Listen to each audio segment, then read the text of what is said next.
warm welcome to all the guests present here today. And it's my extreme honor to welcome Ms. Dadhich also with us. And what apt, guest, because there's so much of discussion happening around mental health, depression, past life regression, energy, affirmations. And trust me, at times, you really feel like having discussion with these specialists who can really, share some word of wisdom, because there's a lot of, information there on various modes, say Facebook and stuff. But then when I got to know Ms. Dadhich is coming, so I was really happy that all of us would be enlightened. A brief about her. So she's been through a long journey of being a developmental professional, to being a psychologist, psychological counselor, and now a Global Access Bar Facilitator. So a lot of terms which we really need to delve deep into, because new for me as well. I'll just read a brief of her because it is extremely detailed one and I could not just cram it. So please bear with me on this. She's a communications teacher with an illustrious career spanning over a decade in developmental sector. She's been associated with UNICEF, UNFPA, Oxfam, and CIFF. The best part about her career is that she deals with holistic well-being and transformative journey of various people. So that's quite a giving back to the society kind of a work. She's got a unique toolkit and process which has the power to catalyze profound shifts in various aspects of life, including the body, mind, relationships, and finances. Wonderful. So we'll start with the discussion, and to start with, I would like to know about your professional journey, Shivangi. How did it all happen? How did it start? Thank you. I'm deeply grateful to be here, first of all. My professional journey started right after my school. I wanted to get into mass communication. I wanted to do journalism. I got through colleges in Delhi, but at the time, my father felt that I'm a very energetic and a vulnerable kind of a kid, and I'll get into all sort of bad things if I go to Delhi. So he kind of asked me not to do it, and yeah, at the time I wasn't a rebellion of the sorts that I will leave the home or whatever. So I stayed back in Jaipur, and I started looking for courses in Jaipur itself. I found some, but I didn't find them interesting enough. So what I did was, I asked myself that I want to do mass communication, and journalism is just one way of communicating with masses. There are so many other ways in which you can communicate with masses, right? So I started to volunteer in organizations. I was, by the side I was also doing my graduation, which I wasn't interested in at all. But I started volunteering, I started going to a lot of social events, and through that space my journey kind of began. I started working with Prava. I worked for Help in Suffering, which is an animal welfare organization. So I started in a way right after my school, volunteering to then part-time jobs, and from there then I completely went into youth work. Engaging with young people, going to colleges and schools and conducting sessions on constitutional literacy, gender, and there I am standing in front of so many students, and I'm like, this is mass communication. I'm already doing it. So, we kind of sometimes decide that we have to kill our dream because it didn't work out the way we thought it would, but there are so many other ways of making your dream happen. From that space, I then went on to Azim Premji University, because I also started to feel that youth work again is just one part of development work. There is so much happening, and then you get to know about political sciences, you get to know about governance, you get to know about environment, economics, and in all sectors there's development work going on. So from there on, I decided to be in Azim Premji University. And Azim Premji University was a very interesting experience for me in the sense that a lot of time these developmental courses also focus a lot on the problem. And the solution based strategies were not kind of there as much at the time, but now the course has also developed, and they have changed quite a bit. So from there, I started to kind of feel a little bit hopeless. Sometimes when you're just focusing on problems, you tend to feel a little cynical and hopeless. You feel like there's nothing that's going to work out. And that got me into depression, and I went through my phase of depression and anxiety. And I know people sitting here, like my parents and my in-laws, they say these things that हमें तो depression पता ही नहीं था, यहाँ पे सब depressed हो रहे. So I get that, but the thing is also that we have access to that kind of language. What do we do? We have all of this information available, so I can acknowledge that, okay, I have depression. And from there on, my journey of finding the right psychologist for me and different healing modalities, and then it just, I decided that this is what I'd like to do more than anything else. Yeah. So very interesting. See, what I could pick from there was, two things. Firstly, you had a plan B. In life, it is so very difficult to switch gear. You are fixated on something, and then you come across situations we are not able to pursue that. To change, the path is not easy, and you did that. Commendable. And the second thing is that what you said about depression, that the jargon is available right there. See, to stand at a distance and look at yourself.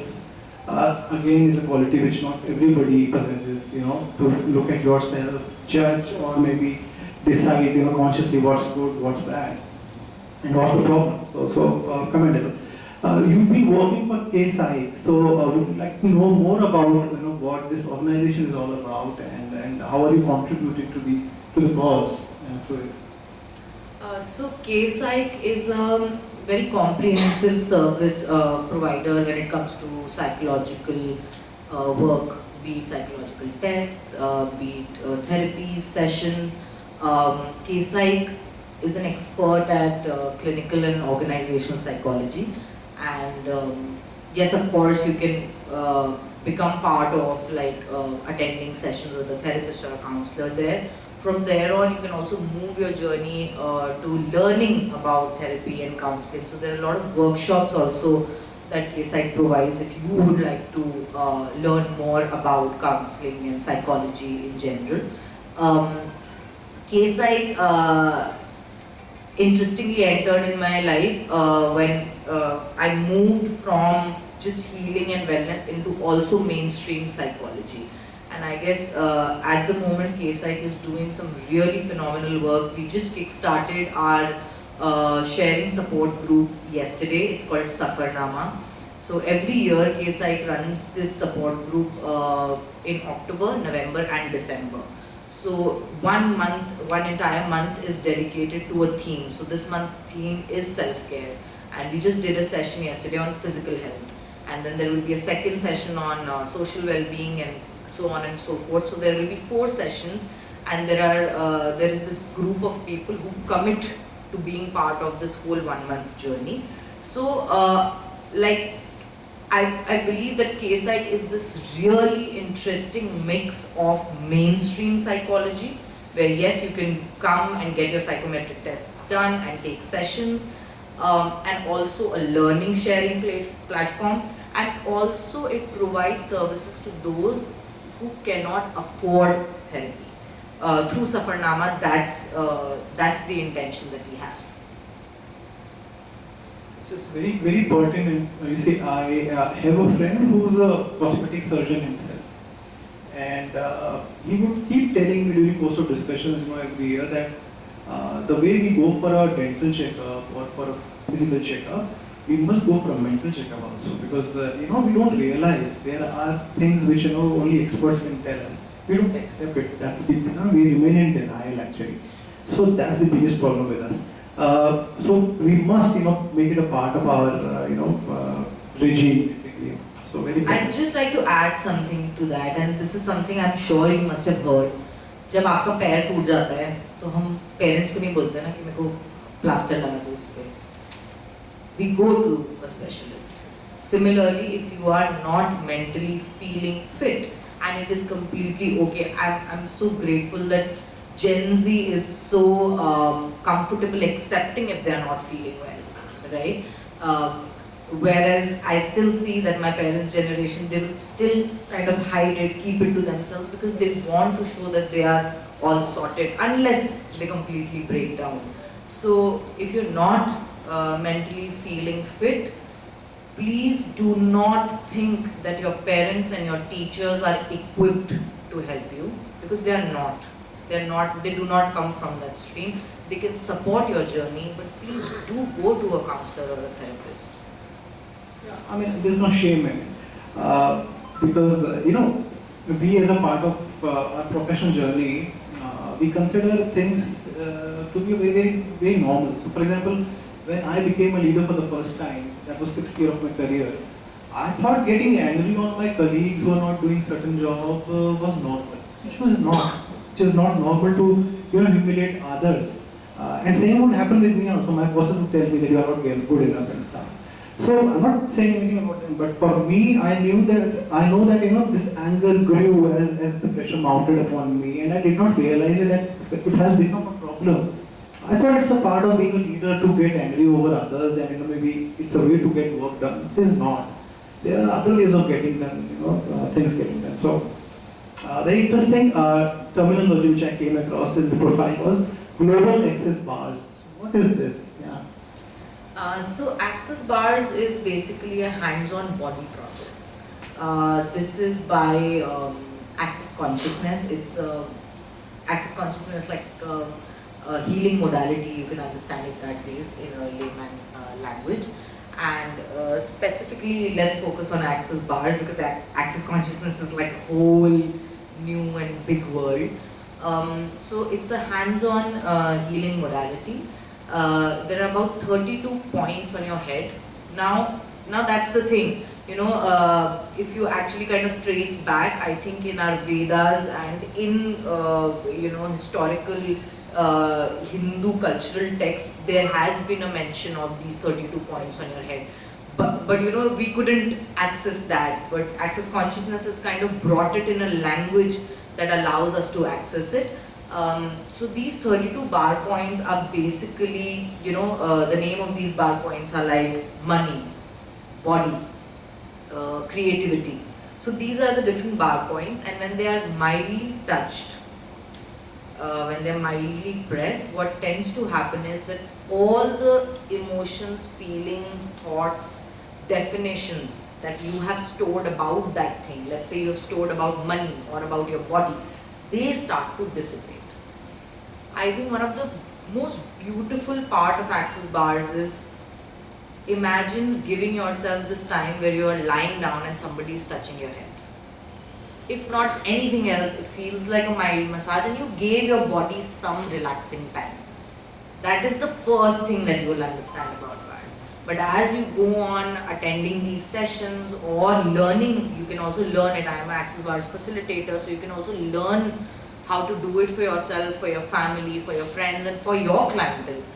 And as you do it, like over time, a lot of things change. Your anger, like one of the, your anger completely, it changes. Like there are things that we feel angry on, and then we don't even know why we are angry with this thing.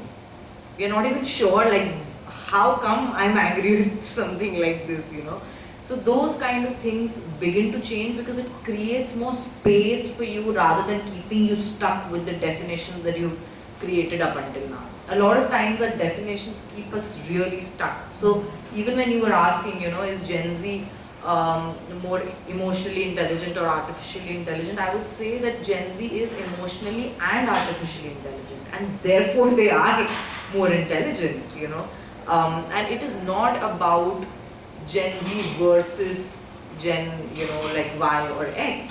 It is really not about that. It is also about learning from newer generations, because what they have access to now is something that people didn't have access to earlier. So yeah.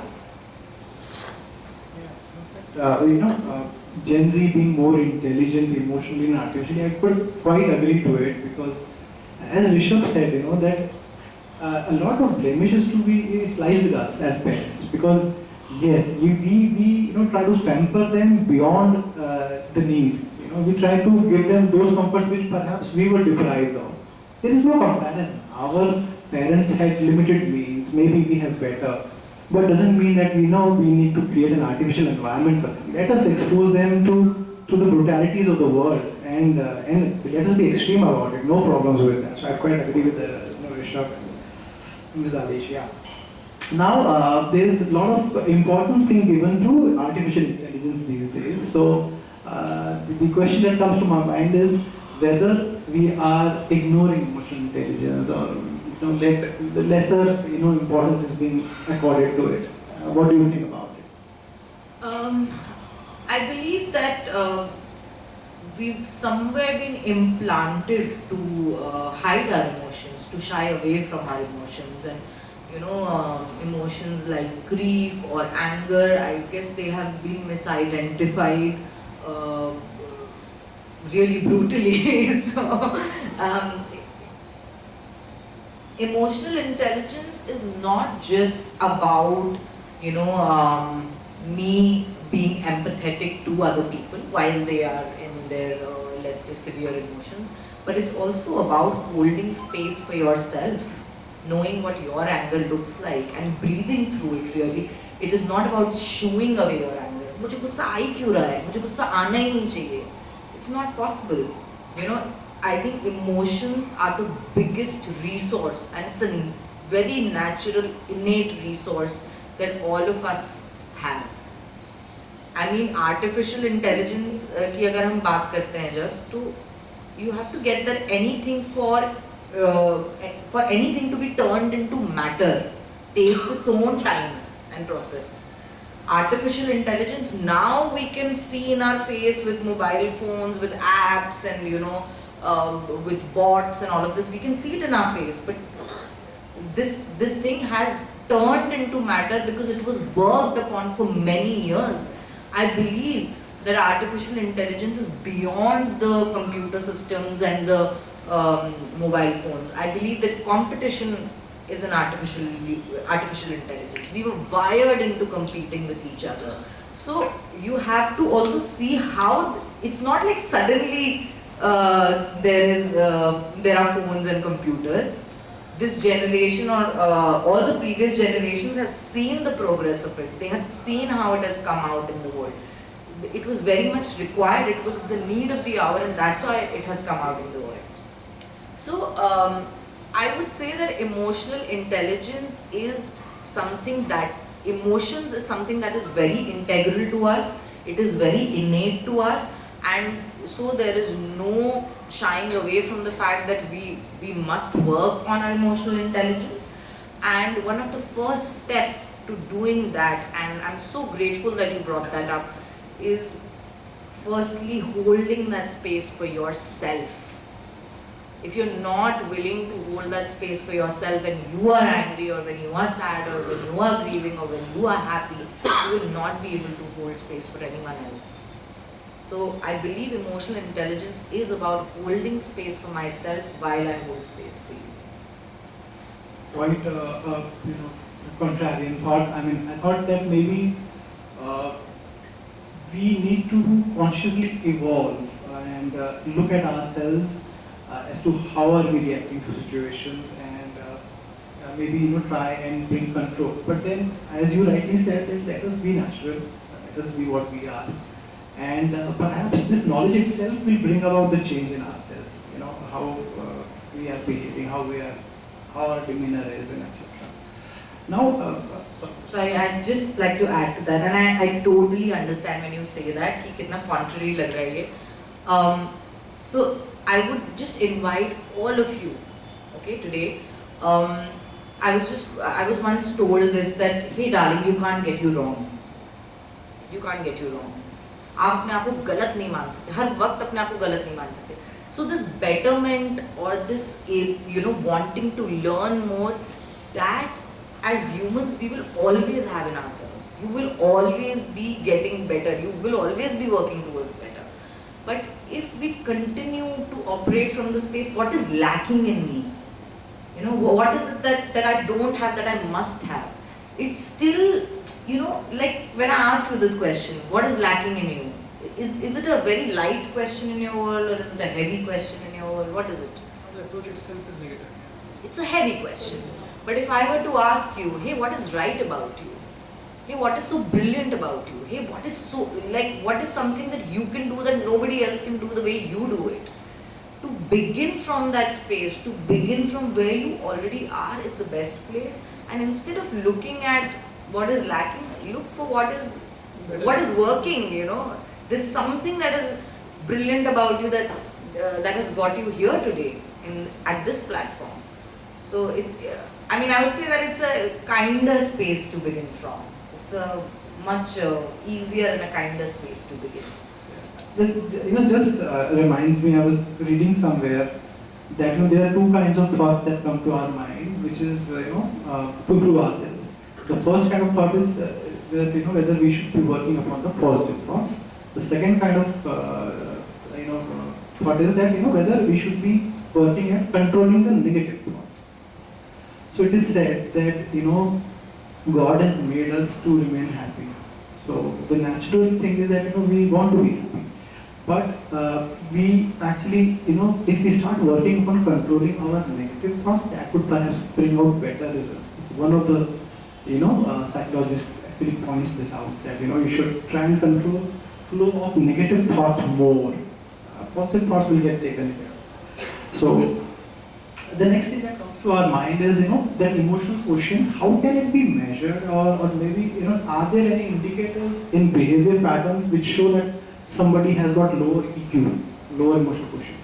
I guess there are lots of tests available, and you can always come to KPsych to measure your emotional quotient. I would rather focus on the next question, which is, how does one know that this person is, or am I emotionally intelligent or not?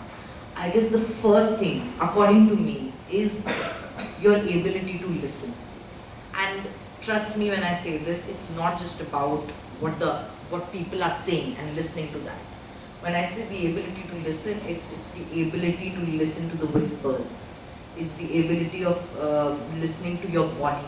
It's the ability of listening to the energetics of the space. Okay, there's something going on here, When you hug someone, you know whether it was a warm hug or a cold hug. When you enter into a room, you know if people are welcoming you or something's off. So this ability to listen will take you to places that you can't even think. Your mind cannot compute that. And I believe that the first and foremost step is the ability to listen. And of course there are other elements of how self-aware are you. Like do you know how your body reacts when you are angry? Do you know how your body reacts when you are anxious? And I would again say that anger, anxiety, these are not wrong. There's nothing negative. They've been termed as negative and wrong, but they're all giving us information. There's information in every emotion. Yeah. So, are there personalities who are an example of high EQ around? Are there something? I love that question. I wonder how many people will relate to me, but if you know of Jim Carrey, oh my God, just listen to him. He's just so humble and modest and intelligent and genius and humorous at the same time. I truly feel that he's one example for me. I'd like to be that person, and he's always willing to share. That's one of the most beautiful parts about him. The other person I would say, again, I'm sure people will relate to it, but I find Priyanka Chopra very emotionally intelligent. I believe that she has the ability to fit in different cultures. She has the ability. I've seen her interviews with younger and newer generation people, and the way she makes them feel comfortable and them feel motivated, it's just brilliant. So I love watching her interviews. I really like pulling that energy into my world. And we have so many other names. Shah Rukh Khan, you would consider? Yes, I would consider Shah Rukh Khan as emotionally intelligent. Though I'd like to say this, that I don't really enjoy him as an actor, but as a personality, I think he's really strong-willed, and he knows what to say where, and he knows what is required, what is required in this moment, rather than bringing all of his wisdom to just flow. I think he knows what is required in this moment. I'm tempted to think that the one essential ingredient of being emotionally intelligent is intelligence. I somehow feel this. I mean, I don't see any person who's an average guy and he's extremely high on emotional intelligence. Emotional quotient is very high. I don't see that. I would say that that person has not accessed it. A lot of things, like आप कितने positive हो, आप कितने smart हो, आप कितने intelligent हो, it begins from acknowledging अभी मेरे पास क्या है. We keep saying I want more money in my life. I want to go, I want to become this, I want to become that, and we keep pushing that dream away from us कि वो वहाँ है, मैं यहाँ खड़ा हूँ. पर जहाँ मैं खड़ी हूँ अभी, वहाँ पे उसका कौन सा एलिमेंट ऑलरेडी मेरी लाइफ में. सो टू से दैट कि इमोशनल इंटेलिजेंस हम एक एवरेज या लेमैन में नहीं देख सकते हैं, and I would really like to gift this tool to all of you. This tool I learned, it's called Show Me Your Magic.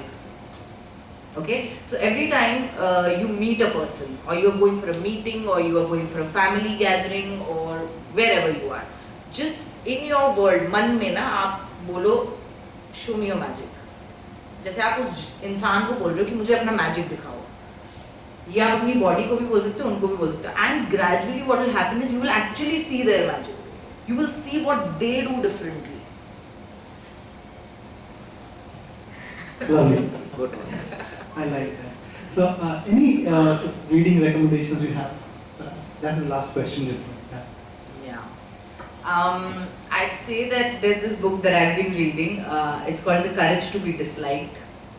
And I think in a lot of places we hold ourselves back because we don't want to be judged, we don't want to be disliked. We keep thinking about what will people think of me, and I have to be nice, and I have to be, but having the courage to be disliked and allowing and being willing to be disliked really gives you a next level of strength.